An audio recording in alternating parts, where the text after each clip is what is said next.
This is a problem with 2-3 flared shift.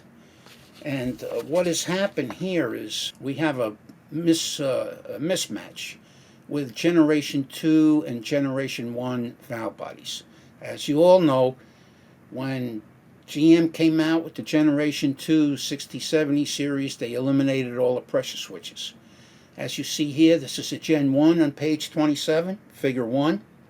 And we're showing you the Gen 1 with the pressure switches, and we're showing you the other side of the valve body where the feed holes are to feed those pressure switches, because obviously as clutch valve moves, oil comes up through that little hole and pushes on the pressure switch, and we have a response which the TCM is monitoring at all times. When we went to Gen 2, what happened here is, as you can see, pressure switches are gone, and so are all the feed holes. What happened here is, because we developed this 2-3 shift, and this happens to be a 2012 Traverse, the shop decided to go ahead. All else failed. They thought it would be a good idea to brain dead the computer.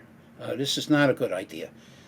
Being a 2012, if you recall, this is a year that falls into the category where GM introduced their Global A communications. And the global diagnostic system really doesn't like disconnecting, brain-deading battery computers. What happens is they develop all kinds of issues. They develop drivability issues. They'll store codes. There's relearns to perform, and sometimes you may have to drive it for quite some time to get it to operate normally, all because of brain-deading computers. So, you know, when you have any GM vehicle that's using the Global A system, that's really not a good idea at all. So what happened here is they decided to replace the Tecum. And they got this Tecum from AC Delco, not from the dealer over the parts counter, but from AC Tecum. And what happened is they put the Tecum in, and then they took it to the dealer to have it programmed. Now, the one thing that seems to be with a Tecum that's gotten from AC Delco is it comes with a generic program. So the shop's saying, well, we could put this in, it'll start and drive, we don't have to tow it to the dealer. So they take it over to the dealer, drive it there for reprogramming.